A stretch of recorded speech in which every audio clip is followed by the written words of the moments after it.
BJP ਦੇ ਕੋਲ 5-6 candidate ਸੀਗੇ ਜਿਹੜੇ ਕਿ ਜੁਝਾਰੂ ਵੀ ਸੀਗੇ ਔਰ ਕੰਮ ਕਰਨ ਵਾਲੇ ਸੀ। ਉਹਨਾਂ ਸਭ ਨੂੰ ਹਟਾ ਕੇ ਇੱਕ ਰਬੜ ਮੋਹਰ ਤਰ੍ਹਾਂ ਇਸਤੇਮਾਲ ਹੋਣ ਵਾਲਾ ਬੰਦਾ ਜਿਹਦੀ ਕੋਈ ਪਛਾਣ ਨਹੀਂ, ਜਿਹਦਾ ਕੋਈ ਆਧਾਰ ਨਹੀਂ, ਉਸ ਬੰਦੇ ਨੂੰ ਅੱਗੇ ਲੈ ਕੇ ਆਏ ਨੇ। ਮੈਨੂੰ ਇਹ ਲੱਗਦਾ ਵੀ ਅਗਰ ਇਸ ਤਰ੍ਹਾਂ ਦੇ ਚੇਅਰਮੈਨ ਆਉਣਗੇ ਤੇ ਉਹਦੀ ਜਿਹੜੀ ਪਾਵਰ ਹੈਗੀ ਹੈ ਉਹ ਰੈਗੂਲੇਟ ਜਾਂ ਚੰਡੀਗੜ੍ਹ ਹੋਏਗੀ ਜਾਂ ਸਰਸੇ ਹੋਏਗੀ, ਉਹ ਆਪਣਾ ਇੰਡੀਪੈਂਡੈਂਟ ਕੰਮ ਨਹੀਂ ਕਰ ਸਕੇਗਾ।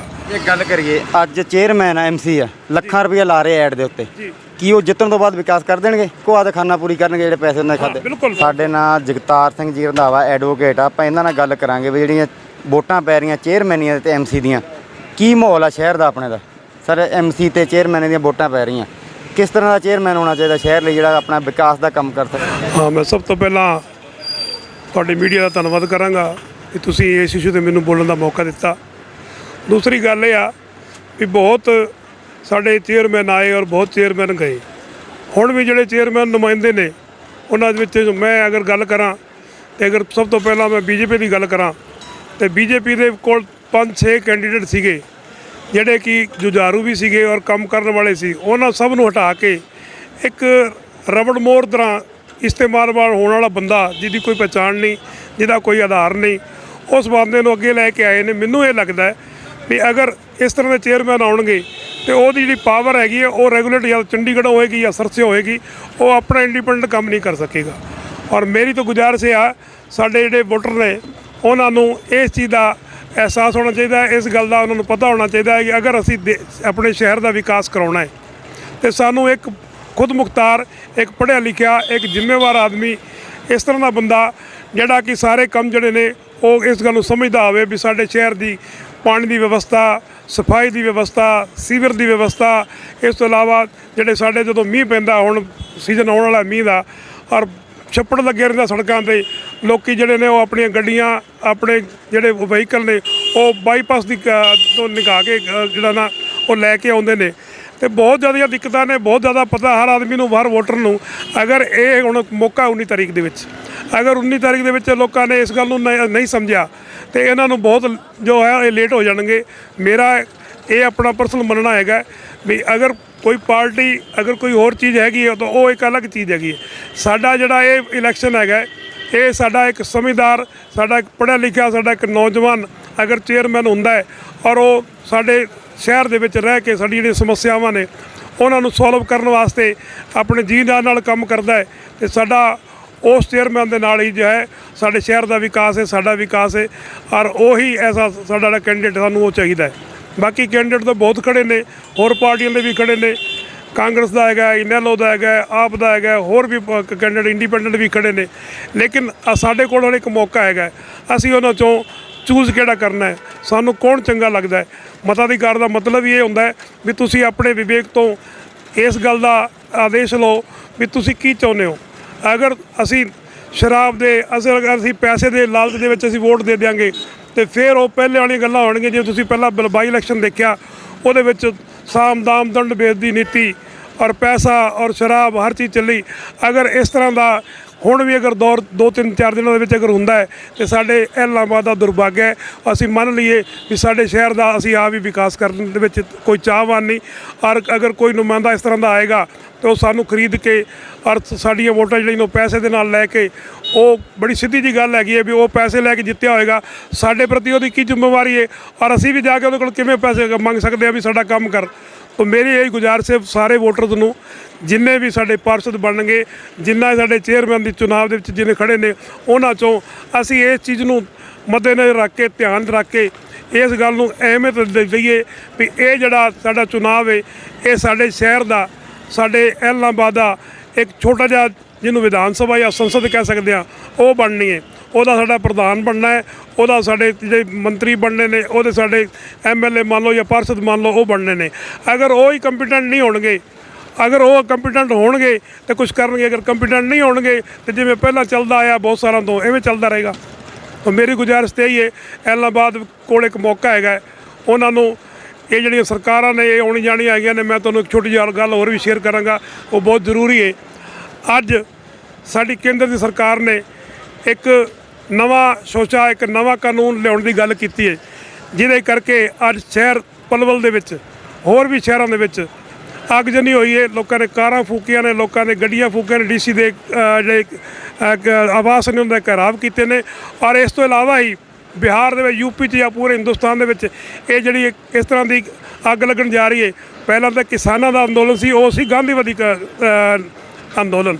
ਲੇਕਿਨ ਅਗਰ ਯੁਵਾ ਨੂੰ ਇਸ ਤਰ੍ਹਾਂ ਦਾ ਇਸ ਚੀਜ਼ ਦਾ ਅਹਿਸਾਸ ਅਗਰ ਹੋ ਗਿਆ ਕਿ 4 ਸਾਲ ਦਾ ਇੱਕ ਫੌਜੀ ਬਣੇਗਾ, ਉਸ ਤੋਂ ਬਾਅਦ 5ਵੇਂ ਸਾਲ ਜੋ ਹੈ ਉਹ ਬੇਰੁਜ਼ਗਾਰ ਹੋ ਜਾਏਗਾ, ਤੇ ਮੇਰੇ ਖਿਆਲ ਦੇ ਵਿੱਚ ਇਸ ਤਰ੍ਹਾਂ ਦੀ ਇੱਕ ਬਹੁਤ ਵੱਡੀ ਮਸ਼ੀਨ ਤਿਆਰ ਕੀਤੀ ਜਾ ਰਹੀ ਹੈ ਵੀ ਜਿਹੜੀ ਲੋਕਾਂ ਨੂੰ ਬੇਰੁਜ਼ਗਾਰੀ ਵੱਲ ਹੋਰ ਲੈ ਜਾਏਗੀ। ਔਰ ਅਗਰ ਸਾਡਾ ਯੁਵਾ ਜੋ ਹੈ ਉਹ ਬੇਰੁਜ਼ਗਾਰ ਹੋਏਗਾ, ਉਹ 5-4 ਸਾਲ ਟ੍ਰੇਨਿੰਗ ਲੈ ਕੇ 5-4 ਸਾਲ ਨੌਕਰੀ ਕਰਕੇ ਉਸ ਤੋਂ ਬਾਅਦ ਨਾ ਉਹ ਇੱਧਰ ਦਾ ਨਾ ਉੱਧਰ ਦਾ, ਔਰ ਉਹ ਆਦਮੀ ਅਗਰ ਘਰ ਆਏਗਾ ਤਾਂ ਉਹ ਕੀ ਕਰ ਸਕਦਾ ਹੈ? 4 ਸਾਲਾਂ 'ਚ ਅਗਰ ਫੌਜ 'ਚ ਜਾਏਗਾ ਤਾਂ ਕੀ ਕਰ ਸਕਦਾ? 4-5 ਸਾਲ ਤੋਂ ਉਹਦੀ ਟ੍ਰੇਨਿੰਗ ਹੁੰਦੀ ਹੈ। ਤੇ ਇਹ ਜਿਹੜੀ ਸਰਕਾਰ ਹੈ ਹਮੇਸ਼ਾ ਕਦੀ ਕਾਲੇ ਕਾਨੂੰਨ ਲੈ ਆਉਂਦੀ ਹੈ, ਕਦੀ ਯੁਵਾ ਵਾਸਤੇ, ਕਦੀ ਕਿਸਾਨਾਂ ਵਾਸਤੇ, ਕਦੀ ਮਜ਼ਦੂਰਾਂ ਵਾਸਤੇ। ਤੇ ਮੇਰੀ ਤਾਂ ਇਹ ਗੁਜ਼ਾਰਿਸ਼ ਹੈ ਵੀ ਅਗਰ ਸਾਨੂੰ ਇੱਕ ਚੰਗਾ ਨੁਮਾਇੰਦਾ ਚਾਹੀਦਾ ਹੈ ਤੇ ਅਗਰ ਉਹ ਸਾਡਾ ਵਿਕਾਸ ਕਰਨ ਵਾਸਤੇ ਅੱਗੇ ਆਉਂਦਾ ਹੈ ਤੇ ਸਾਨੂੰ ਉਹਦੀ ਸਪੋਰਟ ਕਰਨੀ ਚਾਹੀਦੀ ਹੈ। ਇਹ ਪਾਰਟੀਆਂ ਦੇ, ਸਰਕਾਰਾਂ ਦੇ ਅਸੀਂ ਰੰਗ ਵੇਖ ਚੁੱਕੇ, ਇਹਨਾਂ ਨੇ ਕੁਝ ਨਹੀਂ ਕਰਨਾ, ਇਹਨਾਂ ਨੇ ਆਪਣਾ ਹਿੱਤ ਦੇਖਣਾ ਹੈ। ਹੁਣ ਦੇਖੋ ਤੁਸੀਂ ਮੁਸਲਮਾਨ ਹਿੰਦੂ ਦਾ ਇਹਨਾਂ ਨੇ ਰੌਲਾ ਪਾ ਰੱਖਿਆ, ਉਹਦੇ ਵਿੱਚ ਜਾਂ ਜਾਤੀਵਾਦ ਦੇ ਵਿੱਚ ਜਾਂ ਧਰਮਾਂ ਦੇ ਵਿੱਚ ਖਿਲਾਰ ਕੇ ਸਾਨੂੰ ਇਹ ਵੋਟਾਂ ਲੈਣਾ ਚਾਹੁੰਦੇ ਨੇ। ਲੇਕਿਨ ਅਗਰ ਅਸੀਂ ਆਪਣੀ ਅਕਲ ਇਸਤੇਮਾਲ ਕਰਾਂਗੇ, ਅਗਰ ਅਸੀਂ ਆਪਣੇ ਮਤ ਦਾ ਅਧਿਕਾਰ ਪੂਰਨ ਤਰੀਕੇ ਨਾਲ, ਜੋ ਸੰਵਿਧਾਨਿਕ ਸਾਡਾ ਅਧਿਕਾਰ ਹੈ, ਉਹਨੂੰ ਸਹੀ ਤਰੀਕੇ ਨਾਲ ਇਸਤੇਮਾਲ ਕਰਾਂਗੇ ਤੇ ਸਾਡੇ ਦੇਸ਼ ਦਾ, ਸਾਡੇ ਸ਼ਹਿਰ ਦਾ, ਸਾਡੇ ਸਟੇਟ ਦਾ ਹਰ ਤਰੀਕੇ ਨਾਲ ਉਹਦਾ ਵਿਕਾਸ ਹੋਣਾ ਨਿਸ਼ਚਿਤ ਹੈਗਾ, ਉਹਨੂੰ ਕੋਈ ਰੋਕ ਨਹੀਂ ਸਕਦਾ। ਉਹ ਸਾਡੇ ਹੱਥ ਦੇ ਵਿੱਚ ਅਸੀਂ ਸਰਕਾਰ ਕਿਹੋ ਜਿਹੀ ਬਣਾਉਣੀ ਹੈ। ਅਗਰ ਸਰਕਾਰ ਚੰਗੀ ਬਣੇਗੀ, ਉਹ ਚੰਗੇ ਕੰਮ ਕਰੇਗੀ। ਅਗਰ ਸਰਕਾਰ ਜਿਸ ਤਰ੍ਹਾਂ ਹੁਣ ਚੱਲਦੀ ਪਈ ਹੈ, ਉਹ ਸਰਕਾਰ ਆਪਣੇ ਅਸਲੀ ਮੁੱਦਿਆਂ ਨੂੰ ਛੱਡ ਕੇ ਬੇਰੁਜ਼ਗਾਰੀ ਨੂੰ ਔਰ ਪੜ੍ਹਾਈ ਨੂੰ, ਸਿੱਖਿਆ ਨੂੰ, ਮੈਡੀਕਲ ਨੂੰ, ਹਰ ਚੀਜ਼ ਨੂੰ ਇਗਨੋਰ ਕਰਕੇ ਉਹਨਾਂ ਨੇ ਇੱਕ ਮੁੱਦਾ ਕ੍ਰੀਏਟ ਕਰ ਰੱਖਿਆ ਹੈ ਵੀ ਇਹਨਾਂ ਨੂੰ ਲੜਾਓ। ਆਪਣਾ ਜਿਹੜਾ ਸੁਹਾਰਦ ਹੈ, ਆਪਣਾ ਭਾਈਚਾਰਾ ਹੈ, ਉਹਦੀ ਉਹਨਾਂ ਨੇ ਐਸੀ ਤੈਸੀ ਕਰ ਰੱਖੀ ਹੈ। ਅਗਰ ਇਸ ਤਰ੍ਹਾਂ ਦੀਆਂ ਸਰਕਾਰਾਂ ਰਹਿਣਗੀਆਂ ਛੋਟੇ ਲੈਵਲ ਤੋਂ ਲੈ ਕੇ ਵੱਡੇ ਲੈਵਲ ਤੱਕ, ਤੇ ਸਾਡੇ ਭਾਰਤ ਨੂੰ, ਮੈਂ ਕਹਿਣਾ ਤਾਂ ਨਹੀਂ ਚਾਹੁੰਦਾ ਲੇਕਿਨ ਮੈਂ ਹੁਣ ਕਹਿਣ ਤੋਂ ਬਿਨਾਂ ਰਹਿ ਵੀ ਨਹੀਂ ਸਕਦਾ ਵੀ ਬਹੁਤ ਮੁਸ਼ਕਿਲ ਨਾਲ ਸਾਨੂੰ ਆਜ਼ਾਦੀ ਮਿਲੀ ਸੀ। ਅਗਰ ਇਸ ਤਰ੍ਹਾਂ ਦਾ ਮਾਹੌਲ ਬਣ ਗਿਆ ਤਾਂ ਮੈਨੂੰ ਇਸ ਗੱਲ ਦਾ ਖਤਰਾ ਹੈ ਵੀ ਜਿਹੜੀਆਂ ਪਾਵਰਾਂ ਨੇ ਉਹ ਦੇਸ਼ ਦੇ ਟੁਕੜੇ ਕਰ ਦੇਣਗੀਆਂ, ਨੁਕਸਾਨ ਕਰਨਗੀਆਂ। ਅਗਰ ਅਸੀਂ ਇਹਨਾਂ ਚੀਜ਼ਾਂ ਨੂੰ ਬਚਾਉਣਾ ਹੈ, ਅਗਰ ਇਹ ਚੀਜ਼ਾਂ ਨੂੰ ਅਸੀਂ ਜੋ ਹੈ ਇਹ ਮਹਿਫੂਜ਼ ਰੱਖਣਾ ਆਪਣੇ ਦੇਸ਼ ਨੂੰ, ਤੇ ਸਾਡੇ ਕੋਲ ਇੱਕ ਬਹੁਤ ਮੌਕਾ ਹੈ। ਅੱਜ ਸਾਨੂੰ ਸਾਡਾ ਐਲਾਹਾਬਾਦ ਬਚਾਵਾਂਗੇ ਤੇ ਕੱਲ੍ਹ ਨੂੰ ਸਾਡੀ ਸਟੇਟ ਦਾ ਇਲੈਕਸ਼ਨ ਆਏਗਾ, ਫਿਰ ਅਸੀਂ ਸਟੇਟ ਦੀ ਦੇਖਾਂਗੇ। ਉਸ ਤੋਂ ਬਾਅਦ ਜੋ 2024 'ਚ ਇੱਕ ਇਲੈਕਸ਼ਨ ਆਏਗਾ MP ਦਾ, ਸੰਸਦ ਦਾ, ਤੇ ਫਿਰ ਅਸੀਂ ਪੂਰਾ ਦੇਸ਼ ਬਚਾਵਾਂਗੇ। ਸਟੈਪ ਟੂ ਸਟੈਪ ਚੱਲਾਂਗੇ, ਅਕਲ ਦੇ ਨਾਲ ਚੱਲਾਂਗੇ, ਲਾਲਚ ਪ੍ਰਲੋਭਨ ਤੋਂ ਬਚ ਕੇ ਚੱਲਾਂਗੇ ਤੇ ਸਾਡਾ ਦੇਸ਼ ਜੋ ਤਰੱਕੀ ਕਰੇਗਾ। ਅਸੀਂ ਬਾਕੀ ਦੇਸ਼ਾਂ ਜਿਹੜੇ ਵਿਕਾਸਸ਼ੀਲ ਦੇਸ਼ ਨੇ ਉਹਨਾਂ ਅਨੁਸਾਰ ਤਰੱਕੀ ਕਰਾਂਗੇ, ਨਹੀਂ ਤਾਂ ਅਸੀਂ ਟੈਕਸ ਦੇਵਾਂਗੇ। ਇਹ ਲੀਡਰ ਲੋਕ, ਇਹ ਹੋਰ ਲੋਕ ਜਿਹੜੇ ਨੇ ਪੈਸਾ ਆਪਣਾ ਹਜਮ ਕਰੀ ਜਾਣਗੇ, ਸਾਡੇ ਵਿਕਾਸ 'ਤੇ, ਸਾਡੀ ਸੜਕਾਂ 'ਤੇ, ਸਾਡੇ ਸੀਵਰ 'ਤੇ, ਸਾਡੇ ਪਾਣੀ 'ਤੇ ਨਹੀਂ ਲਾਉਣਗੇ। ਤੇ ਸਾਡਾ ਇਹੀ ਹਾਲ ਰਹੇਗਾ ਜੋ ਅੱਜ ਤੋਂ 20 ਸਾਲ ਪਹਿਲਾਂ ਸੀ, ਸਾਡੇ 50 ਸਾਲ ਪਹਿਲਾਂ ਸੀ। ਅਗਰ ਦੇਖੋ ਤਾਂ ਐਲਾਹਾਬਾਦ ਦਾ ਵਿਕਾਸ ਕੀ ਹੋਇਆ, ਇੰਨੇ ਸਾਲ ਹੋ ਗਏ ਇਹਨੂੰ ਸਬ ਡਿਵੀਜ਼ਨ ਬਣੀ ਨੂੰ, ਕੁਝ ਵੀ ਨਹੀਂ। ਅਗਰ ਕੋਰਟ ਆਈ ਤਾਂ ਸਾਡੇ ਵਕੀਲਾਂ ਦੀ ਮਾਰਫਤ ਜੋ ਹੈ ਇੱਕ ਪ੍ਰੋਜੈਕਟ ਬਣਿਆ ਸਭ ਤੋਂ ਵੱਡਾ ਐਲਾਹਾਬਾਦ ਦੇ ਵਿੱਚ। ਇਸ ਤੋਂ ਇਲਾਵਾ ਐਲਾਹਾਬਾਦ 'ਚ ਕੋਈ ਕਾਲਜ ਨਹੀਂ, ਕੋਈ ਮੈਡੀਕਲ ਢੰਗ ਨਹੀਂ। ਹੁਣੇ ਕਰਪਸ਼ਨ ਦੇ ਚਾਰਜ ਲੱਗੇ ਫਿਰਦੇ ਨੇ, ਕੋਈ ਆਦਮੀ ਆਉਂਦਾ ਹੈ ਉਹਦੇ ਕੋਲ ਪੈਸੇ ਲੈ ਕੇ ਆਪਰੇਸ਼ਨ ਕੀਤਾ ਜਾਂਦਾ ਹੈ। ਇਹ ਕੀ ਵਿਵਸਥਾ ਹੈ? ਇਹ ਸਰਕਾਰਾਂ ਕਿਸ ਵਾਸਤੇ ਨੇ? ਅਗਰ ਭ੍ਰਿਸ਼ਟਾਚਾਰ ਹੀ ਫੈਲਾਉਣਾ ਹੈ ਔਰ ਲੋਕਾਂ ਨੇ ਪੈਸੇ ਦੇ ਕੇ ਕੰਮ ਕਰਾਉਣਾ ਤਾਂ ਸਰਕਾਰ ਕਿਸ ਵਾਸਤੇ ਆ? ਸਰਕਾਰ ਹੁੰਦੀ ਹੈ ਸਾਡੇ ਕਲਿਆਣ ਵਾਸਤੇ, ਸਾਡੀ ਬੱਚਿਆਂ ਨੂੰ ਸਿੱਖਿਆ ਮਿਲੇ, ਸਾਡੇ ਬੱਚਿਆਂ ਨੂੰ ਨੌਕਰੀ ਮਿਲੇ, ਸਾਡੇ ਬੱਚੇ ਤਰੱਕੀ ਕਰਨ। ਅਗਰ ਸਾਡੇ ਬੱਚੇ ਤਰੱਕੀ ਕਰਨਗੇ ਤੇ ਸਾਡੀ, ਜਿਵੇਂ ਇੰਦਰਾ ਗਾਂਧੀ ਨੇ ਕਿਹਾ ਸੀ ਗਰੀਬੀ ਹਟਾਓ, ਗਰੀਬੀ ਐ ਨਹੀਂ ਹਟਦੀ ਵੀ ਤੁਸੀਂ ਕਿਸੇ ਨੂੰ ਕਹਿ ਦਿਓ ਵੀ ਗਰੀਬੀ ਹਟ ਗਈ ਔਰ ਯਾਰ ਤੁਸੀਂ ਇਹ ਕਰੋ ਉਹ ਕਰੋ, ਗਰੀਬੀ ਹਟ ਜਾਏਗੀ। ਅਗਰ ਇੱਕ ਛੋਟੇ ਗਰੀਬ ਪਰਿਵਾਰ ਦਾ ਬੱਚਾ तरक्की करेगा, क्यों? जब वो पढ़ेगा, अगर वो पढ़ेगा IAS बनेगा, IPS बनेगा, डॉक्टर बनेगा, इंजीनियर बनेगा, तो वह जो परिवार है, वह जो लैवल है, वह जीवन स्तर है, वो आर्थिकता वो ऊपर आ जाएगी, तो अपने आप अमीर हो जाएगा। लेकिन सिर्फ नारे देने नाल या सबसिडी देने नाल या 5 किलो 10 किलो खाना जो पैकेटां 'ਚ ਬੰਦ ਕਰਕੇ ਦੇਣ ਨਾਲ ਇੱਕ ਗਰੀਬ ਨੂੰ ਵਰਗਲਾਉਣ ਵਾਲੀ ਗੱਲ ਹੈਗੀ ਹੈ, ਇੱਕ ਗਰੀਬ ਨੂੰ ਗਰੀਬ ਰੱਖਣ ਵਾਲੀ ਗੱਲ ਹੈਗੀ ਹੈ ਵੀ ਸਿਰਫ ਉਹ ਮਰੇ ਨਾ, ਜਿਉਂਦਾ ਰਵੇ ਔਰ ਵੋਟ ਪੋਲ ਕਰਦਾ ਰਹੇ। ਜਦੋਂ ਅਸੀਂ ਵੋਟ ਵਾਸਤੇ ਆਈਏ ਤਾਂ ਅਸੀਂ 5-4 ਹਜ਼ਾਰ ਉਹਨੂੰ ਦਈਏ, ਦੇਖ ਤੈਨੂੰ 5-4 ਹਜ਼ਾਰ ਰੁਪਈਆ ਦਿੰਦੇ ਹਾਂ ਔਰ ਤੂੰ ਸਾਨੂੰ ਵੋਟ ਪਾ ਦੇ। ਔਰ ਅਸੀਂ ਆਪਣੀ ਗਰੀਬੀ ਕਰਕੇ ਆਪਣਾ ਵਿਵੇਕ ਇਸਤੇਮਾਲ ਨਾ ਕਰਦੇ ਹੋਏ ਅਸੀਂ ਉਹਨਾਂ ਦੇ ਪ੍ਰਲੋਭਨ 'ਚ ਆ ਜਾਂਦੇ ਹਾਂ, ਦਾਰੂ ਦੀ ਬੋਤਲ 'ਤੇ ਜਾਂ ਖਾਣੇ ਦੀ ਬੋਤਲ 'ਤੇ, ਜਾਂ ਸਾਨੂੰ ਅਹਿਸਾਨ ਕਰ ਦਿੰਦੇ ਨੇ ਵੀ ਦੇਖੋ ਅਸੀਂ ਮੁਫਤ ਖਾਣਾ ਦਿੰਦੇ ਹਾਂ। ਮੁਫਤ ਖਾਣਾ ਨਹੀਂ ਦਿੰਦੇ, ਉਹ ਸਾਡਾ ਹੀ ਅਨਾਜ ਹੈਗਾ, ਸਾਡੇ ਹੀ ਕਿਸਾਨ ਨੇ ਪੈਦਾ ਕੀਤਾ ਔਰ ਸਾਨੂੰ ਮਿਲਣਾ ਹੈ। ਸਰਕਾਰ ਉਹਨੂੰ ਵਾਜਬ ਅਗਰ ਰੇਟ ਦਿੰਦੀ ਕਿਸਾਨ ਨੂੰ ਔਰ ਉਹਦਾ ਪੂਰਾ ਪੈਸੇ ਦਾ ਜੋ ਹੈਗਾ ਇਸਤੇਮਾਲ ਹੁੰਦਾ ਹੈ ਔਰ ਉਹ ਜਿਹੜਾ ਅਨਾਜ ਹੈ ਅਗਰ ਸਰਕਾਰ ਕੋ ਕਿਸੇ ਸਕੀਮ ਦੇ ਵਿੱਚ ਗਰੀਬ ਨੂੰ ਦਿੰਦੀ ਹੈ ਤਾਂ ਉਹਦੇ ਵਾਸਤੇ ਇੱਕ ਵਿਵਸਥਾ ਹੋਣੀ ਚਾਹੀਦੀ ਹੈ।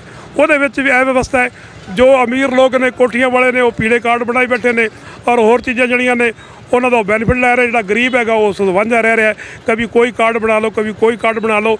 ਹਮੇਸ਼ਾ ਹੀ ਹਰ ਮਹੀਨੇ ਬਾਅਦ 2 ਮਹੀਨੇ ਬਾਅਦ ਇੱਕ ਸਾਡਾ ਮੁੱਖ ਮੰਤਰੀ ਦਾ ਫਰਮਾਨ ਹੁੰਦਾ ਹੈ, ਸਾਡੇ ਮੋਦੀ ਦਾ ਫਰਮਾਨ ਹੁੰਦਾ ਵੀ ਇੱਕ ਫੋਟੋ ਲੱਗੇਗੀ ਸਰਟੀਫਿਕੇਟ ਤੇ, ਡੈਥ ਸਰਟੀਫਿਕੇਟ ਹੀ ਕਿਉਂ ਨਾ ਹੋਵੇ, ਉਹ 'ਤੇ ਫੋਟੋ ਲਾ ਕੇ ਲੋਕਾਂ ਨੂੰ ਲਾਈਨਾਂ 'ਚ ਲੱਗ ਕੇ ਲੋਕਾਂ ਨੇ CSC ਜਾਣਾ ਪੈਂਦਾ, ਲੋਕਾਂ ਨੂੰ ਤਹਿਸੀਲਾਂ 'ਚ ਕੋਰਟਾਂ DC ਦਫ਼ਤਰਾਂ ਧੱਕੇ ਖਾਣੇ ਪੈਂਦੇ ਨੇ। ਉਹ ਦਫ਼ਤਰਾਂ ਦੇ ਵਿੱਚ ਜਾ ਕੇ ਸਿਰਫ ਕਾਰਡ ਹੀ ਬਣਵਾਉਂਦੇ ਨੇ। ਕਾਰਡ ਤੋਂ ਬਾਅਦ ਉਹਨਾਂ ਨੂੰ ਬੈਨੀਫਿਟ ਕੀ ਮਿਲਣਾ ਨਹੀਂ ਮਿਲਣਾ ਉਸ ਗੱਲ ਦਾ ਕੋਈ ਮਤਲਬ ਨਹੀਂ। ਤੇ ਮੇਰੀ ਇਹੀ ਗੁਜ਼ਾਰਿਸ਼ ਹੈ ਔਨ ਦੀ ਹੋਲ ਘੁੰਮਾ ਕੇ ਮੈਂ ਫਿਰ ਉਸ ਐਲਾਹਾਬਾਦ 'ਤੇ ਆਉਣਾ ਵੀ ਸਾਡਾ ਜਿਹੜਾ ਵੋਟਰ ਹੈਗਾ ਉਹਦੇ ਕੋਲ ਅੱਜ ਇੱਕ ਬਹੁਤ ਸ਼ਾਨਦਾਰ ਮੌਕਾ ਹੈ ਔਰ ਉਸ ਮੌਕੇ ਨੂੰ ਉਹ ਅਪਣਾਵੇ, ਉਹ ਆਪਣੀ ਅਕਲ ਇਸਤੇਮਾਲ ਕਰੇ। ਬਾਕੀ ਸਾਰੀ ਗੱਲਾਂ ਜਿਹੜੀਆਂ ਮੈਂ ਕਹੀਆਂ ਨੇ ਉਹਨਾਂ ਚੀਜ਼ਾਂ ਨੂੰ ਧਿਆਨ 'ਚ ਰੱਖ ਕੇ ਔਰ ਜੋ ਬੁਰੀਆਂ ਗੱਲਾਂ ਨੂੰ ਛੱਡ ਕੇ ਚੰਗੀਆਂ ਗੱਲਾਂ ਅਪਣਾ ਕੇ ਆਪਣੇ ਨੁਮਾਇੰਦੇ ਚੁਣੋ, ਆਪਣੀ ਸਰਕਾਰ ਚੁਣੋ, ਆਪਣੇ ਦੇਸ਼ ਦਾ, ਆਪਣੇ ਸ਼ਹਿਰ ਦਾ, ਆਪਣੀ ਸਟੇਟ ਦਾ ਜੋ ਹੈ ਉਹ ਵਿਕਾਸ ਕਰੋ। ਔਰ ਅਗਰ ਵਿਕਾਸ ਕਰੋਗੇ ਤੁਸੀਂ ਵੀ ਵਿਕਸਿਤ ਹੋਵੋਗੇ, ਦੇਸ਼ ਵੀ ਵਿਕਸਿਤ ਹੋਏਗਾ ਤੇ ਅਸੀਂ ਇੱਕ ਮਹਾਨ ਸ਼ਕਤੀ, ਇੱਕ ਵਿਸ਼ਵ ਗੁਰੂ ਸ਼ਕਤੀ ਜੋ ਬਣ ਸਕਦੇ ਆ, ਗੱਲਾਂ ਨਾਲ ਨਹੀਂ ਕੰਮ ਨਾਲ, ਅਕਲ ਨਾਲ, ਜਿਵੇਂ ਬਾਕੀ ਦੇਸ਼ ਕਰ ਗਏ। ਆਪਾਂ ਜੇ ਗੱਲ ਕਰੀਏ ਅੱਜ ਚੇਅਰਮੈਨ ਆ MC ਆ, ਲੱਖਾਂ ਰੁਪਏ ਲਾ ਰਹੇ ਐਡ ਦੇ ਉੱਤੇ, ਕੀ ਉਹ ਜਿੱਤਣ ਤੋਂ ਬਾਅਦ ਵਿਕਾਸ ਕਰ ਦੇਣਗੇ? ਕੋ ਆਦਾ ਖਾਨਾ ਪੂਰੀ ਕਰਨਗੇ ਜਿਹੜੇ ਪੈਸੇ ਉਹਨਾਂ ਦੇ ਖਾਤੇ? ਬਿਲਕੁਲ। ਦੇਖੋ ਅਗਰ ਅਸੀਂ ਇਹਨੂੰ ਚੁਣਾਵ ਨੂੰ ਬਿਜ਼ਨਸ ਲੈ ਲਈਏ, ਇੱਕ ਆਦਮੀ 2 ਕਰੋੜ ਰੁਪਏ ਇੱਥੇ ਲਾ ਜਾਏਗਾ ਜਾਂ ਲੱਖ ਕਰੋੜ ਲਾ ਜਾਏਗਾ, ਤੇ ਨੈਚੁਰਲ ਗੱਲ ਹੈਗੀ ਹੈ ਅਗਰ ਕੋਈ ਵੀ ਨੁਮਾਇੰਦਾ ਇੰਨੇ ਪੈਸੇ ਲਾਉਣ ਦੀ ਹੈਸੀਅਤ ਰੱਖਦਾ ਹੈ ਜਾਂ ਉਹਦੇ ਪਿੱਛੇ ਕੋਈ ਉਹਦਾ ਗੋਡ ਫਾਦਰ ਹੈਗਾ ਉਹ ਪੈਸੇ ਲਾਉਂਦਾ ਹੈ, ਤੇ ਹਮੇਸ਼ਾ ਇਹ ਚੀਜ਼ ਬਣੀ ਹੋਈ। ਤੁਸੀਂ ਪਿਛਲਾ ਵੀ ਇਤਿਹਾਸ ਦੇਖੋ, ਜਿੰਨੇ ਲੀਡਰ ਹੈਗੇ ਨੇ ਉਹ ਜਦੋਂ ਨਵਾਂ ਬਣ ਕੇ ਆਉਂਦਾ ਹੈ ਸਾਡੇ ਕੋਲ, ਮੈਂ ਬੜਾ ਚੰਗਾ, ਮੈਂ ਬੜਾ ਇਮਾਨਦਾਰ ਹਾਂ, ਹਰ ਚੀਜ਼ ਉਹਦੀ ਦੇਖੀ ਜਾਂਦੀ ਹੈ ਵੀ ਉਹ ਬੇਦਾਗ ਹੋਵੇ, ਲੇਕਿਨ ਬਾਅਦ 'ਚ ਉਹਦੇ 'ਤੇ ਇੰਨੇ ਦਾਗ ਹੁੰਦੇ ਨੇ ਉਹ ਗਿਣੇ ਨਹੀਂ ਜਾ ਸਕਦੇ। ਉਹ ਆਦਮੀ ਦਾਗ ਇਕੱਠੇ ਕਰਕੇ ਆਪਣੀ ਪ੍ਰੋਪਰਟੀ ਇਕੱਠੀ ਕਰਦਾ ਹੈ। ਔਰ ਤੁਸੀਂ ਦੇਖਿਆ ਹੋਣਾ ਜੋ ਇੱਕ ਆਦਮੀ ਛੋਟਾ ਜਿਹਾ ਜਦੋਂ ਕੋਈ ਚੇਅਰਮੈਨ ਬਣ ਜਾਏਗਾ ਜਾਂ MLA ਬਣ ਜਾਏਗਾ, ਉਹਦੇ ਕੋਲ 32 ਵਾਲੀ ਕਾਰ ਆ ਜਾਏਗੀ, ਉਹ ਹਰ ਆਮ ਆਦਮੀ ਨੂੰ ਕੀੜਾ ਮਕੌੜਾ ਸਮਝਦਾ ਬਿਨਾਂ ਨਾ ਸ਼ੀਸ਼ਾ ਚੜਾ ਲਓ ਔਰ ਨਿਕਲ ਜਾਓ। ਇਹ ਅੱਜ ਆਪਾਂ ਦੇਖਦੇ ਹਾਂ ਉਹ ਦੁਕਾਨਾਂ ਦੇ ਵਿੱਚ ਬੜੇ ਫਿਰਦੇ ਆ, ਰੂੜੀਆਂ ਤੇ ਚੜੇ ਫਿਰਦੇ ਆ, ਘਰਾਂ 'ਚ ਜਾ ਕੇ ਮਿੰਨਤਾਂ ਕਰਦੇ ਆ, ਪੈਰੀਂ ਹੱਥ ਲਾਉਂਦੇ ਆ, ਚਾਚਾ ਤਾਇਆ ਸਭ ਬੋਲਦੇ ਆ, ਪਰ ਉਹ ਜਦੋਂ 23 ਤਰੀਕ ਲੰਘ ਗਈ ਉਸ ਤੋਂ ਬਾਅਦ ਉਹ ਕੋਈ ਨਹੀਂ ਦੱਸਣਾ। ਹਾਂ ਬਿਲਕੁਲ, ਇਹਦੇ ਵਿੱਚ ਆਪਣੇ 'ਚ ਹੀ ਕਮੀ ਹੈ ਨਾ ਕਿਤੇ ਨਾ ਕਿਤੇ। ਬਿਲਕੁਲ, ਮੈਂ ਉਹੀ ਗੱਲ ਕਹਿਣ ਵਾਲਾ ਸੀਗਾ ਵੀ ਉਹ ਜੋ ਅਸੀਂ ਕਰਵਾਉਂਦੇ ਆ ਜਾਂ ਜੋ ਕਰਦੇ ਨੇ ਉਹ ਸਾਡੀ ਵਜ੍ਹਾ ਨਾਲ ਕਰਦੇ ਨੇ। ਅਗਰ ਅਸੀਂ ਇੰਨੇ ਪ੍ਰਬੁੱਧ ਹੋ ਜਾਈਏ, ਇੰਨੇ ਐਜੂਕੇਟਿਡ ਹੋ ਜਾਈਏ, ਪੜ੍ਹੇ ਲਿਖੇ ਹੋ ਜਾਈਏ, ਅਸੀਂ ਆਪਣਾ ਅਕਲ ਦਾ ਇਸਤੇਮਾਲ ਕਰੀਏ ਕਿ ਚਾਚੇ ਫੂਫੇ ਤਾਏ ਦੇ ਕਹਿਣ 'ਤੇ ਅਸੀਂ ਨਾ ਲੱਗੀਏ, ਕਿਉਂਕਿ ਮਤਾਧਿਕਾਰ ਦਾ ਮਤਲਬ ਵੀ ਮੇਰਾ ਵਿਵੇਕ ਕੀ ਕਹਿੰਦਾ, ਮੇਰਾ ਕੋਈ ਰਿਸ਼ਤੇਦਾਰ ਆ ਗਿਆ ਵੀ ਨਹੀਂ ਤੂੰ ਜਾ ਕੇ ਫਲਾਣੇ ਨੂੰ ਵੋਟ ਦੇ ਜਾਂ ਕਿਸੇ ਨੂੰ ਕੰਪੈਲ ਕਰ ਦਿਆ, ਉਹ ਮਤਾਧਿਕਾਰ ਤੁਹਾਡਾ ਮਤ ਨਹੀਂ ਹੈਗਾ। ਉਹ ਜਿਹੜੇ ਆ ਕੇ ਪੈਰੀਆਂ ਚਲਾਉਂਦੇ ਆ ਨਾ ਉਹ ਸਾਨੂੰ ਪ੍ਰਭਾਵਿਤ ਕਰ ਲੈਂਦੇ ਆ। ਪ੍ਰਭਾਵਿਤ ਹੋਣ ਤੋਂ ਬਾਅਦ ਅਸੀਂ ਆਪਣੀ ਜੋ ਵਿਵੇਕ ਉਹਨੂੰ ਖੋ ਲੈਂਦੇ ਆ ਔਰ ਜੋ ਗਲਤ ਰਸਤਾ ਉਹਨੂੰ ਚੂਜ਼ ਕਰ ਲੈਂਦੇ ਆ, ਚਾਹੇ ਪ੍ਰਲੋਭਨ ਹੋਵੇ, ਚਾਹੇ ਪੈਸਾ ਹੋਵੇ, ਚਾਹੇ ਰਿਸ਼ਤੇਦਾਰੀ ਹੋਵੇ, ਚਾਹੇ ਅਸੀਂ ਪਾਰਟੀਆਂ ਨਾਲ ਜੁੜੇ ਹੋਏ ਹਾਂ। ਹਮੇਸ਼ਾ ਹੀ ਜਿਹੜਾ ਵੋਟਰ ਹੈਗਾ ਸਾਡੇ ਦੇਸ਼ ਦਾ, ਮੈਂ ਕਹਿੰਦਾ ਲੋਕਤੰਤਰ ਦਾ ਦੁਰਭਾਗਿਆ ਹੈਗਾ ਵੀ ਹਰ ਆਦਮੀ ਕਿਸੇ ਪਾਰਟੀ ਨਾਲ ਜੁੜਿਆ ਹੋਇਆ। ਔਰ ਮੈਂ ਇੱਕ ਬੜੀ ਖਰਵੀ ਜੀ ਗੱਲ ਕਹੂੰਗਾ, ਅਗਰ ਉਹ ਪਾਰਟੀ ਕੋਈ ਅਨਕੰਪੀਟੈਂਟ ਆਦਮੀ, ਕੋਈ ਮਤਲਬ ਬੰਦੇ ਦੇ ਨਾਂ ਦਾ ਬੰਦਾ ਵੀ ਨਾ ਹੋਵੇ, ਇੱਕ ਲੱਕੜ ਦਾ ਬੰਦਾ ਹੋਵੇ, ਉਹਨੂੰ ਖੜਾ ਕਰਦੇ ਤਾਂ ਅਸੀਂ ਕਹਿੰਦੇ ਨਹੀਂ ਅਸੀਂ ਫਲਾਣੀ ਪਾਰਟੀ ਦੇ ਹਾਂ, ਅਸੀਂ ਉਹਨੂੰ ਵੋਟ ਪਾਉਣਾ ਹੈ। ਔਰ ਸਾਨੂੰ ਦਿਸ ਰਿਹਾ ਹੁੰਦਾ ਹੈ ਹੀ ਇਜ਼ ਨਾਟ ਕੰਪੀਟੈਂਟ, ਕਿਸੇ ਤਰੀਕੇ ਨਾਲ ਉਹ ਬੰਦਾ ਕੁਝ ਨਹੀਂ ਕਰ ਸਕਦਾ, ਕਿਉਂਕਿ ਉਹਨੂੰ ਵੋਟ ਦੀ ਟਿਕਟ ਮਿਲ ਗਈ ਔਰ ਟਿਕਟ ਕਰਕੇ ਉਹਦੇ ਵੱਡੇ ਵੱਡੇ ਨੇਤਾ ਆਏ, ਉਹਨਾਂ ਨੇ ਮੋਢੇ 'ਤੇ ਹੱਥ ਰੱਖਿਆ, ਸਾਡਾ ਹੈ ਜੀ, ਸਾਡਾ ਹੈ ਜੀ, ਤੁਸੀਂ ਸਾਨੂੰ ਵੇਖੋ। ਉਹ ਕਹਿ ਕਰਕੇ ਇੰਨੀ ਗੱਲ ਆਪ ਤੇ ਫੁਰ ਹੋ ਜਾਂਦੇ ਆ। ਔਰ ਉਹ ਜਿਹੜਾ ਲੱਕੜ ਦਾ ਬੰਦਾ ਹੁੰਦਾ ਹੈ ਉਹਦੇ ਪੱਲੇ ਪਹਿਲੇ ਹੀ ਕੱਖ ਨਹੀਂ ਹੁੰਦਾ ਔਰ ਅਸੀਂ ਆਪਣਾ ਵੋਟ ਪਾ ਕੇ ਆਪਣਾ ਨੁਕਸਾਨ ਕਰ ਚੁੱਕੇ ਹੁੰਦੇ ਹਾਂ। ਸਾਡੇ ਕੋਲ ਬੈਕ ਗੇਅਰ ਨਹੀਂ ਹੁੰਦਾ, ਇਸ ਤਰ੍ਹਾਂ ਦਾ ਕੋਈ ਕਾਨੂੰਨ ਨਹੀਂ ਰਾਈਟ ਟੂ ਬੈਕ ਦਾ। ਦੇਵੀ ਲਾਲ ਨੇ ਕੋਈ ਗੱਲ ਕੀਤੀ ਸੀ, ਲੇਕਿਨ ਸਾਡੇ ਉਸ ਕੋਈ ਇਸ ਤਰ੍ਹਾਂ ਦੀ ਸਾਡੀ ਰਾਜਨੀਤੀ ਹੈਗੀ ਹੈ, ਉਹਦੇ ਵਿੱਚ ਜਿੰਨੇ ਲੋਕ ਉੱਪਰ ਚਲੇ ਜਾਂਦੇ ਨੇ ਉਹਨਾਂ ਦੀ ਅੱਛੀਆਂ ਤਨਖਾਹਾਂ ਨੇ, ਅੱਛਾ DA ਅੱਛੇ ਉਹਨਾਂ ਨੂੰ ਸਾਰਾ ਸਨਮਾਨ ਮਿਲਦਾ ਹੈ। ਹੁਣ ਪੰਜਾਬ ਗੌਰਮੈਂਟ ਨੇ ਥੋੜ੍ਹੇ ਘਟਾਏ ਜਾਂ ਸਿਕਿਉਰਟੀਆਂ ਘਟਾਈਆਂ, ਲੋਕਾਂ ਨੂੰ ਤਕਲੀਫਾਂ ਹੋਈਆਂ ਕਿਉਂਕਿ ਇਹਨਾਂ ਲੋਕਾਂ ਨੂੰ ਰਾਜਸੀ ਬਣਨ ਦੀ ਆਦਤ ਪਈ ਹੋਈ ਹੈ। ਇਹ ਲੋਕ ਸਾਡੇ ਸੇਵਾਦਾਰ ਨਹੀਂ, ਸਾਡੇ ਸਿਰ 'ਤੇ ਬਹਿ ਜਾਂਦੇ ਆ ਜਾ ਕੇ। ਉਸ ਤੋਂ ਬਾਅਦ ਜਦੋਂ ਇਹ ਵਿਧਾਨ ਸਭਾ ਜਾਂ ਪਾਰਲੀਮੈਂਟ ਜਾ ਕੇ ਬਹਿੰਦੇ ਨੇ ਤੇ ਸਾਨੂੰ ਬੰਦੇ ਨੂੰ ਬੰਦਾ ਨਹੀਂ ਸਮਝਦੇ। ਇਹ ਸਾਰੇ ਇੱਕਮਿਕ ਹੋ ਕੇ ਕਈ ਵਾਰ ਜਦੋਂ ਇਹਨਾਂ ਨੇ ਸਰਕਾਰ ਬਣਾਉਣੀ ਹੁੰਦੀ ਹੈ ਤੇ ਇਹ ਲੱਖਾਂ ਕਰੋੜਾਂ ਰੁਪਈਆਂ 'ਚ ਵਿਕਦੇ ਨੇ, ਹੋਟਲਾਂ ਜਾ ਕੇ ਰੁਕਦੇ ਨੇ ਔਰ ਕਈ ਜਗ੍ਹਾ ਇਹਨਾਂ ਦਾ ਇਸਤੇਮਾਲ ਹੁੰਦਾ ਹੈ। ਉਹ ਪਾਰਟੀਆਂ ਜਿਹੜੀਆਂ ਹੈਗੀਆਂ ਨੇ ਉਹ ਉਹਨਾਂ ਨੂੰ ਗਧਿਆਂ ਘੋੜਿਆਂ ਤਰ੍ਹਾਂ ਇੱਕ ਜਗ੍ਹਾ ਜਾ ਕੇ ਕਿਸੇ ਹੋਟਲ 'ਚ ਬੰਦ ਕਰਕੇ ਔਰ ਉਹਨਾਂ ਦਾ ਉਹ ਮਿਸਯੂਜ਼ ਕਰਦੇ ਨੇ। ਔਰ ਉਹ ਕਿਉਂ ਮਿਸਯੂਜ਼ ਹੁੰਦਾ ਹੈ? ਜਿਹੜਾ ਸਾਡਾ ਵੋਟਰ ਹੈ ਸਾਨੂੰ ਸਿਰਫ ਪਾਵਰ ਹੈਗੀ ਵੋਟ ਦੇਣ ਦੀ, ਉਸ ਤੋਂ ਬਾਅਦ ਸਾਡਾ MLA MP ਹੈ ਉਹ ਕਰੋੜਾਂ ਰੁਪਏ 'ਚ ਵਿਕਦਾ ਹੈ, ਸਾਨੂੰ ਨਹੀਂ ਪੁੱਛਦਾ ਵੀ ਮੈਂ ਇਹਨੂੰ ਸਪੋਰਟ ਕਰਾਂ ਜਾਂ ਨਾ ਕਰਾਂ। ਲੇਕਿਨ ਕਿਉਂਕਿ ਉਹਨੂੰ ਪਤਾ ਹੁੰਦਾ ਵੀ ਮੈਂ ਇੱਕ ਵਾਰੀ ਮੈਨੂੰ ਮੌਕਾ ਮਿਲਿਆ ਹੈ ਸਰਕਾਰ ਦੇ ਵਿੱਚ ਆਉਣ ਦਾ, ਕੀ ਪਤਾ ਅੱਗੋਂ ਕੋਈ ਗੱਲ ਬਣਨੀ ਕਿ ਨਹੀਂ ਬਣਨੀ, ਤੇ ਉਹ ਆਪਣਾ ਜੋ ਜੇਬ ਹੈ ਉਹ ਗਰਮ ਕਰਦਾ, ਆਪਣੇ ਖਾਨਦਾਨ ਵਾਸਤੇ, ਆਪਣੀਆਂ 5-7 ਪੀੜ੍ਹੀਆਂ ਵਾਸਤੇ ਜੁਗਾੜ ਕਰਦਾ ਹੈ। ਉਹਨੂੰ ਲੋਕਾਂ ਨਾਲ ਕੋਈ ਮਤਲਬ ਨਹੀਂ ਹੁੰਦਾ। ਇਹ ਸਾਡੀਆਂ ਖਾਮੀਆਂ ਨੇ, ਸਾਡੇ ਲੋਕਤੰਤਰ 'ਚ ਖਾਮੀਆਂ ਨੇ, ਸਾਡੇ ਸੰਵਿਧਾਨ 'ਚ ਖਾਮੀਆਂ ਨੇ।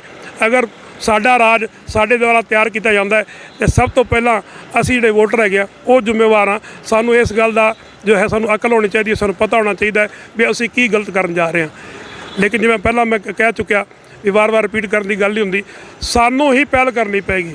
ਸਭ ਤੋਂ ਪਹਿਲਾਂ ਮੈਂ ਆਪਣੇ ਤੋਂ ਪਹਿਲ ਕਰਾਂ, ਉਸ ਤੋਂ ਬਾਅਦ ਉਹ ਗੱਲ ਅਗਲੀ ਚੱਲੇਗੀ। ਤੁਹਾਨੂੰ, ਮੈਨੂੰ, ਹੋਰ ਜਿੰਨੇ ਇੱਥੇ ਸਾਥੀ ਖੜੇ ਨੇ ਉਹਨਾਂ ਨੂੰ ਕਹਿ ਸਕਦਾ। ਅਗਰ ਮੈਂ ਨਹੀਂ ਬਦਲਦਾ ਤੇ ਉਸ ਤੋਂ ਬਾਅਦ ਮੈਂ ਉਮੀਦ ਕਰਾਂ ਕਿ ਤੁਸੀਂ ਬਦਲ ਜਾਓਗੇ, ਮੀਡੀਆ ਬਦਲ ਜਾਏਗਾ, ਵੀ ਮੀਡੀਆ ਦੇ ਐਕਸ਼ਨ ਲਾਉਂਦੇ ਆ, ਇਹ ਵਿਕਾਊ ਹੈ, ਇਹ ਹੈ, ਉਹ ਹੈ। ਉਹਦੇ ਵਿੱਚ ਅਗਰ ਅਸੀਂ ਆਪ ਚੰਗੇ ਹਾਂ ਤਾਂ ਸਾਡੇ ਮੀਡੀਆ ਨੂੰ ਵੀ ਮਜਬੂਰ ਹੋਣਾ ਪਏਗਾ ਉਹ ਚੰਗੇ ਬੰਦੇ ਨੂੰ ਅੱਗੇ ਲਿਆਉਣ ਵਾਸਤੇ। ਉਹ ਵੀ ਤਾਂ ਆਖਰ ਇਨਸਾਨ ਨੇ, ਦੇਸ਼ ਦੇ ਨਾਗਰਿਕ ਨੇ, ਉਹਨਾਂ ਨੂੰ ਵੀ ਇਹ ਗੱਲ ਕਹਿਣੀ ਪਏਗੀ ਹਾਂ ਯਾਰ ਬੰਦਾ ਠੀਕ ਹੈਗਾ, ਇਹਨੂੰ ਅੱਗੇ ਲਿਆਉਣਾ ਔਰ ਉਹਨੂੰ ਪ੍ਰਮੋਟ ਕਰਨਗੇ। ਲੇਕਿਨ ਹੁੰਦਾ ਕੀ ਪਿਆ, ਉੱਤੇ ਲੀਡਰ ਲੋਕ ਨੇ, ਪੈਸਾ ਹੈ। ਦੇਖੋ ਇੱਕ ਮੀਡੀਆ ਉਹ ਵੀ ਤਾਂ ਇਨਸਾਨ ਹੈਗਾ, ਉਹਨੂੰ ਢਿੱਡ ਲੱਗਿਆ ਹੋਇਆ। ਉਹ ਕੀ ਕਰਦਾ, ਜਦੋਂ ਉਹਦੇ ਨਜ਼ਦੀਕ ਆਉਂਦਾ ਉਹਨੂੰ ਪ੍ਰਲੋਭਨ ਦਿੱਤਾ ਜਾਂਦਾ ਹੈ। ਹਰ ਬੰਦੇ ਇੱਕ ਵਰਗੇ ਨਹੀਂ, ਬਹੁਤ ਚੰਗੇ ਵੀ ਮੀਡੀਆ ਪਏ ਨੇ, ਬਹੁਤ ਮਾੜੇ ਮੀਡੀਆ ਪਏ ਨੇ, ਬਹੁਤ ਸਸਤੇ ਵਿਕਣ ਵਾਲੇ ਵੀ ਨੇ, ਔਰ ਕਈ ਇਸ ਤਰ੍ਹਾਂ ਦੇ ਪੈਰਾਂ ਦਾ ਰੁਪਈਆ ਦਾ ਢੇਰ ਲਾ ਦਿਓ ਉਹਨਾਂ ਪੈਰਾਂ ਤੋਂ ਲੈ ਕੇ ਸਿਰ ਤੱਕ, ਉਹ ਨਹੀਂ ਵਿਕਦੇ। ਇਹ ਆਪਣੀ ਜ਼ਮੀਰ 'ਤੇ ਡਿਪੈਂਡ ਕਰਦਾ ਹੈ। ਘੁੰਮ ਕੇ ਖੁਦ ਜ਼ਮੀਰ ਔਰ ਦਿਮਾਗ 'ਤੇ ਗੱਲ ਆਉਂਦੀ ਹੈ। ਅਗਰ ਅਸੀਂ ਆਪਣਾ ਵੋਟਰ ਜੋ ਹੈ ਆਪਣਾ ਢੰਗ ਨਾਲ ਵੋਟ ਇਸਤੇਮਾਲ ਕਰੇਗਾ ਤਾਂ ਉਹਨੂੰ ਕੋਈ ਰੋਕਣ ਵਾਲਾ ਨਹੀਂ ਦੁਨੀਆ ਦੇ ਵਿੱਚ। ਔਰ ਦੇਸ਼ ਦਾ, ਔਰ ਭਾਰਤ ਦਾ, ਔਰ ਸਾਡੇ ਸਟੇਟ ਦਾ ਅਗਰ ਵਿਕਾਸ ਹੈ ਤਾਂ ਸਾਡੇ ਹੱਥ 'ਚ ਹੈਗਾ। ਅਗਰ ਨਹੀਂ ਕਰਨਾ ਚਾਹਾਂਗੇ ਤਾਂ ਨਹੀਂ ਕਰਨਾ ਚਾਹਾਂਗੇ, ਅਗਰ ਕਰਨਾ ਚਾਹਾਂਗੇ ਤਾਂ ਅਸੀਂ ਅਕਲ ਇਸਤੇਮਾਲ ਕਰਾਂਗੇ। ਮੈਂ ਤਾਂ ਇਹੀ ਕਹੂੰਗਾ।